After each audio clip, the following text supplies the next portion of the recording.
Om Sai Ram. Welcome to Sai Samarpan channel. मैं हूं आपके साथ में विन्नी और आज मैं आपसे बात करने आई हूं कि हम सबके मन में ऐसे प्रश्न उठते हैं कि अगर हमारे घर में जो बाबा की मूर्ति है, जो बाबा का स्वरूप है, वो गलती से या कैसे भी हमसे खंडित हो जाता है।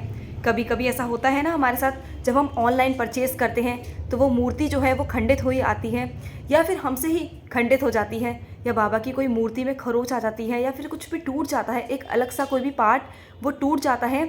तो हमारे मन में ये आता है कि खंडित मूर्ति को घर में नहीं रखते। ऐसा सब लोगों के मन में प्रश्न उठता है ना, बहुत लोगों के मन में वहम होते हैं और कई लोग तो ये सोचते हैं कि हम मूर्ति को विसर्जित कर दें। तो इस बारे में आज मैं आपसे बात करने आई हूँ। तो अगर मैं और भगवानों के बारे में बात ना करके सिर्फ अपने साईं के बारे में अगर बात करूं कि हमारे साईं की जो मूर्ति है, जो आपके घर में स्वरूप है, तो क्या वो एक सिर्फ महज एक मूर्ति है, एक स्वरूप है? नहीं, वो साक्षात आपके बाबा हैं। पता है क्यों? क्योंकि आपने बाबा की सेवा की है। दिन रात आप बाबा की सेवा करते हो, आप बाबा से बातें करते हो, अपने दिल की बातें बाबा को बताते हो, बाबा को खाना खिलाते हो, बाबा के लिए इतना कुछ करते हो। तो क्या वो मूर्ति है? नहीं ना, वो मूर्ति नहीं है।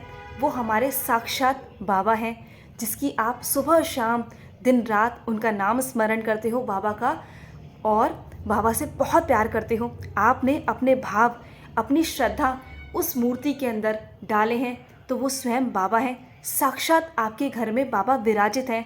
तो क्या बाबा को बाहर निकाल दोगे? बाबा आपके घर के सदस्य हैं, बाबा आपके घर के मुखिया हैं। अगर आपके घर में आपका कोई सदस्य है, कोई बच्चा है, कोई बीमार हो जाता है या किसी का कोई फ्रैक्चर हो जाता है, तो हम क्या उसे बाहर निकाल देते हैं? नहीं ना, हम उसकी मरहम पट्टी करते हैं, उसे घर में प्यार से रखते हैं, उसकी सेवा पानी करते हैं ना।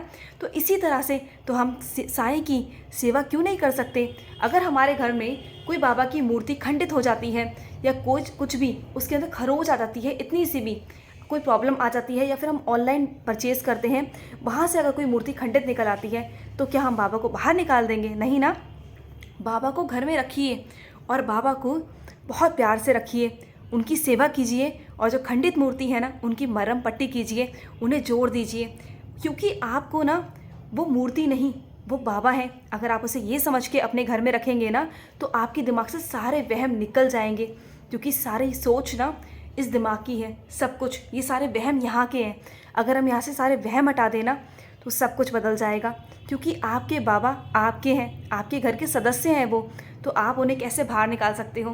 तो ये तो आपको खुद सोचना चाहिए ना कि वो हमारे बाबा हैं, और हम किसी के कहने पर, किसी के वहमों में आके हम बाबा को कैसे बाहर निकाल सकते हैं? ऐसा आप कर सकते हो क्या? नहीं कर सकते ना।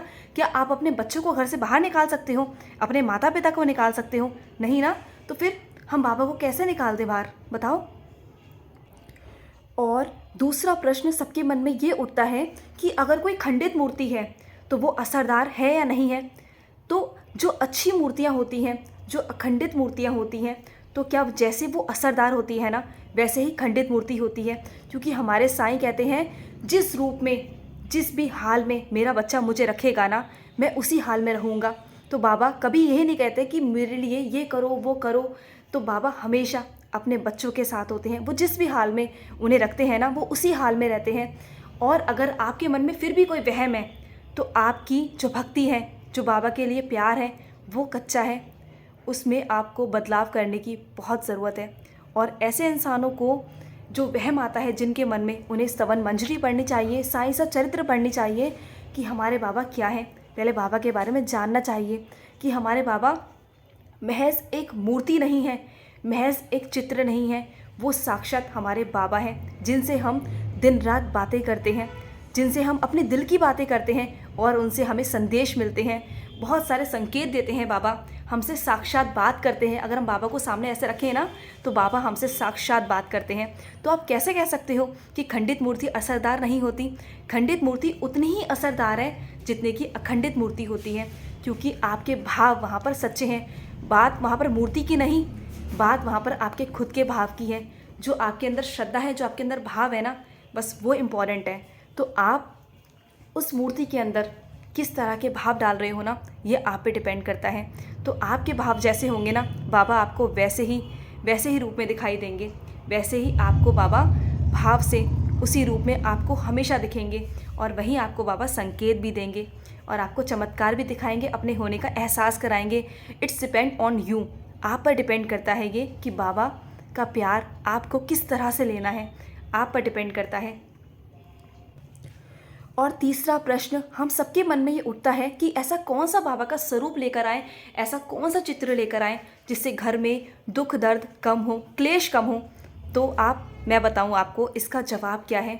इसका जवाब ये है कि आपके घर में जो भी अभी स्वरूप है, जो भी चित्र है ना, उसमें आप अपने सच्चे भाव, सच्ची श्रद्धा डाल दीजिए। उस मूर्ति में ना इतनी जान डाल दीजिए कि बाबा खुद आकर विवश होकर विराजित हो जाए और आपको सारे संकेत मिले, सारे बाबा को जो प्रश्न आप पूछते हो उसका जवाब आपको मिले। तो वही आपके लिए सबसे उत्तम मूर्ति है, सबसे उत्तम स्वरूप है जिसमें आपको जवाब मिल रहे हैं। उससे बेहतर तो कोई मूर्ति हो ही नहीं सकती जहाँ बाबा विराजित है। जिस मूर्ति में बाबा विराजित है ना, तो दूसरी कोई मूर्ति तो बनी ही नहीं ऐसी जहाँ पर बाबा ना हो। तो आपके घर में जो मूर्ति है, जो स्वरूप है, वो डिपेंड आप पर करता है। आप उसमें जी जान लगा दीजिए, इतनी सेवा कीजिए ना बाबा की, इतनी सेवा कीजिए कि बाबा विवश हो जाए उस मूर्ति में विराजित होने के लिए। जब जब आप बाबा से प्रश्न पूछें, जब जब अपने आप दिल की बात बाबा के आगे रखें, आपको तुरंत जवाब मिले। और ऐसा होता भी है। बहुत सारे भक्त बाबा के ऐसे हैं, बहुत सारे बच्चे ऐसे हैं बाबा के, इतनी उन्होंने जान डाल रखी है ना उन स्वरूपों में कि अगर वो बाबा से कोई भी प्रश्न कहते हैं या कोई भी परेशानी कहते हैं ना, तुरंत उसका हल होता है, डेफिनेटली होता है। और उन्हें संकेत भी मिलते हैं। पता है क्यों? क्योंकि वो स्वरूप सबसे उत्तम है, क्योंकि उनमें उस बच्चों के भाव हैं, उनकी श्रद्धा है, बाबा उसमें विराजित हैं। और जब हम बाबा को सच्चे भाव से, सच्चे दिल से विराजित करते हैं ना, सेवा करते हैं, तो बाबा को तो आना ही होता है। तो बाबा को सच्चे दिल से पुकारिए, सच्चे भाव से पुकारिए, बाबा आपके उसी स्वरूप में आ जाएंगे, विराजित हो जाएंगे।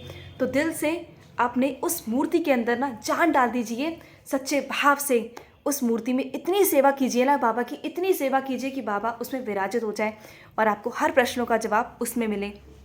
तो आई होप आपको ये इन्फॉर्मेशन अच्छी लगी होगी, समझ आया होगा। ऐसे बहुत सारे लोगों के प्रश्न मेरे पास में आते हैं कि दीदी हमारी जो मूर्ति है वो खंडित हो गई है, अब हम इसे रखें या ना रखें। तो ये वहम आपके अंदर के हैं। और मुझे तो ये अचंभा होता है कि जो भक्त बाबा से इतना प्यार करते हैं वो ऐसे प्रश्न कैसे पूछ सकते हैं। और कोई पूछे तो समझ आता है, लेकिन हम जैसे भक्त अगर बाबा के बच्चे ऐसे प्रश्न, ऐसे वहम अपने दिमाग में लाएंगे ना, तो कैसे चलेगा। क्योंकि बाबा ने तो कभी भी वहम नहीं पाले, कभी नहीं। तो क्या अगर हमारा हाथ पैर टूट जाता है, कल को अगर हम बीमार पड़ जाते हैं, तो क्या बाबा हमें अपने आप को बच्चे कहने से हमें दूर कर देंगे? बच्चा नहीं मानेंगे, कल को हमें क्या मानेंगे ना। तो क्या बाबा हमें अपने आप से दूर करते हैं या फिर हमें ठीक करते हैं? हम बाबा की उदी लगाते हैं ना, ठीक होते हैं ना। तो फिर जब बाबा हमें उदी लगाकर ठीक करते हैं, तो हमें भी तो बाबा की परम पट्टी करनी चाहिए ना। तो क्या बाबा हमें अपने आप से दूर कर देते हैं? नहीं करते हैं ना। तो फिर हम क्यों बाबा को अपने आप से दूर कर दें? क्यों? ये प्रश्न आप अपने आप से पूछिए। और जिनको आधा अधूरा ज्ञान है ना, तो जाइए जाके स्तवन मंजरी पढ़िए, बाबा का साईं चरित्र पढ़िए, बाबा के बारे में जानिए, फिर आपको समझ आएगा। और जिन लोगों से ऐसे सवाल उठते हैं ना, तो उन्हें भी जाके जवाब दीजिए कि नहीं, ये मेरे बाबा हैं और इन्हें मैं नहीं निकाल सकती, क्योंकि ये मेरे बाबा हैं और इनसे मुझे बहुत प्यार मिलता है, इनसे मुझे आशीर्वाद मिलता है और इनसे मुझे सारे संकेत मिलते हैं। मैं इन्हें नहीं हटा सकती, क्योंकि ये हमारे बाबा हैं। अगर आप बाबा से प्यार करोगे ना, तो बाबा भी उतना ही प्यार, उससे दुगना प्यार बल्कि आपको करेंगे। तो ऐसे मैंने एक्सपीरियंस सुना भी था कि एक पार्क में किसी को मूर्ति मिली थी बाबा की, वो भी अखंडित मूर्ति थी। उन्होंने अपने घर में विराजित किया और उसके बाद से उनके घर में इतनी तरक्की हुई, इतनी शांति हुई, इतनी समृद्धि हुई ना, इतनी उनके घर में तरक्की, ऐश्वर्य, सब कुछ मिला। तो क्या अगर वो अखंडित मूर्ति को अपने घर ले आई, तो क्या उन्होंने गलत किया? नहीं ना। तो अगर वो अपने घर में लेकर आई बाबा की, उन्होंने सेवा की, बाबा के अंदर भाव डाले, तो सब कुछ हुआ ना उनके घर में, सब कुछ हुआ, क्योंकि उन्होंने बाबा से बहुत प्यार किया, बाबा की सेवा की। तो आप भी ऐसा करके देखिए। अगर वो भी बाबा को छोड़ आती, इसी तरह से पार्क में छोड़ आती, तो क्या होता। बाबा भी ऐसे कभी कभी हमारी परीक्षा लेते हैं। पता है कि मैं कभी अगर खंडित हो जाऊं, तो क्या मेरा बच्चा मुझे अपनाएगा? तो ये बाबा की परीक्षा की घड़ी भी होती है। तो याद रखिए, बाबा हर रूप में आके आपकी परीक्षा लेते हैं। तो हो सकता है कि आपकी परीक्षा की घड़ी भी हो। तो ध्यान रखिए और बाबा से प्यार करते रहिए, बाबा की सेवा करते रहिए। आई होप आपको ये इन्फॉर्मेशन अच्छी लगी होगी। मिलते हैं नेक्स्ट वीडियो में। तब तक के लिए ओम साई राम, जय साई राम।